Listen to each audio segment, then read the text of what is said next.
Famille, bonjour, j'espère que vous allez bien. Ce matin, j'aimerais qu'on parle un peu. J'espère que votre début de mois d'octobre a bien commencé. En tout cas, ça va aller. Famille, le mois passé, c'était un mois de prophétie, révélation. Il dit, un mois de, comme on appelle, de réalisation et tout ce que vous voulez. Mais il y a certains d'entre nous là, on n'a pas réussi à rentrer dans notre grâce. On n'a pas réussi à rentrer dans notre destinée. C'est-à-dire que le mois de septembre, qui est le 9e mois, ça nous a encore dépassé. Au point où on se pose des questions, on se dit, mais je gêne, je prie, mais je ne comprends pas. Depuis là, c'est en attente. Avec tous les messages, les bons messages, on a entendu, on a répondu Amen. D'autres même ont pris des messages, ont gêné selon ça. C'est-à-dire, ils ont conduit leur prière sur la voie de ces messages de prophétie, de révélation et tout. Mais rien encore ne s'est réalisé. J'aimerais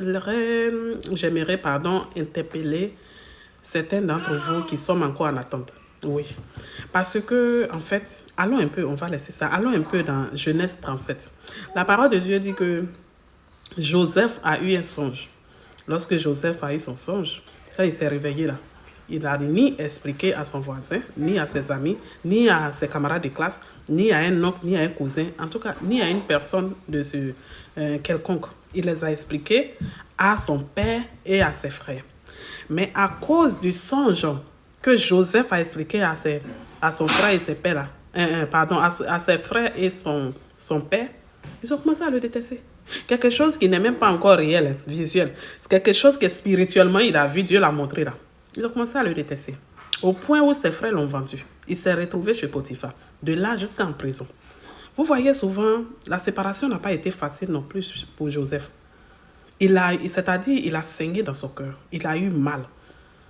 Surtout quand tu penses que c'est une personne de même sang qui t'a fait ça, qui te fait du mal, tu as mal. Ce n'est pas toutes les séparations qui font plaisir. Ce n'est pas toutes les séparations vraiment où on applaudit. Il y a des séparations là. C'est douloureux. Certains d'entre vous, vous avez commencé votre préparatif du mariage. Au bon milieu du chemin, l'homme ou la femme dit non, que je suis plus sûr, je vais me séparer. Ou vous constatez que vraiment la personne n'est plus stable, la personne a commencé à changer, les choses ont commencé à devenir bizarres. Mon frère, ma soeur, il ne faut pas forcer. Certains d'entre vous, vous avez des amis avec qui vous avez grandi ensemble. Vos deux familles vous se connaissent. Et tout. Mais à un moment, la personne, vous sentez que la relation n'est plus trop ça. Il y a une séparation, les choses deviennent... C'est-à-dire que ce lien-là, depuis l'enfance, ça commence à disparaître. Souvent là, ne forcez pas. Souvent, vous avez des amis, vous vous rencontrez dans l'aventure. Vous avez vécu le pire et le meilleur ensemble. À un moment, la relation ne va plus comme avant. Famille, il ne faut pas trop forcer. Pourquoi je dis ça? Parce que parfois, Dieu voit dans le spirituel. Dieu sait ce qu'il fait. Quand tu es dans la prière, tu pries pour que la promesse de Dieu se réalise dans ta vie. Là. Tout ce qui est épine, tout ce qui sera comme problème, obstacle, Dieu essaie d'enlever ça sur nos chemins.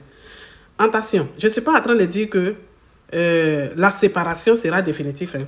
Parce que quand Joseph s'est séparé, et malgré que ses frères l'ont vendu, après, c'est lui qui est venu les secourir quand il y a eu la famine. Donc, je suis en train de dire que parfois, Dieu permet qu'il y ait une séparation pour qu'après, il y ait un retrouvaille. C'est pas souvent, très souvent ça. C'est pas obligatoirement ça. Souvent, c'est des séparations qui seront pour de bon. Souvent, c'est des séparations pour un moment. Pour que la gloire de Dieu se localise dans notre vie.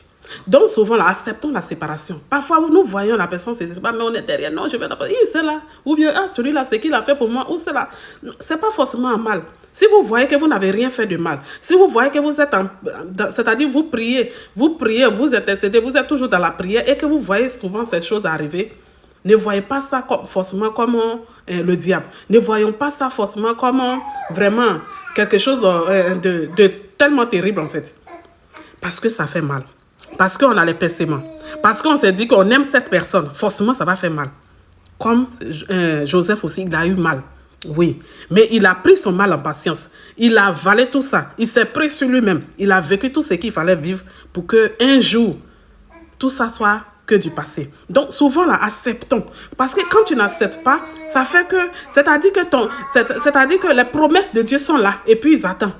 Ah, telle personne encore là. Parce que peut-être que Dieu voit dans le spirituel. Si la personne est là et qu'on te donne là, on ne sait pas comment la personne va prendre ça. Peut-être que la personne sera un obstacle pour toi. Ça t'a dit que peut-être que la personne sera un moment de chute. Parce que Dieu peut te bénir. Hein. Mais il y a des gens là, leur bénédiction, quand on les donne là, ah, après ils vont à la perdition. Après ils chutent. Pourquoi? Parce que souvent, il y a des personnes qui sont autour. Ça ne va pas ensemble. Nos bénédictions ne vont pas avec eux. Donc souvent là, acceptons la séparation pour que nos demain soient plus meilleurs, pour que nos retrouvailles soient encore plus grandioses, plus merveilleux et plus nos liens soient plus soudés dans le futur. C'était mon message du jour. Soyez bénis et bénis ton frère avec ce message au nom de Jésus. Amen.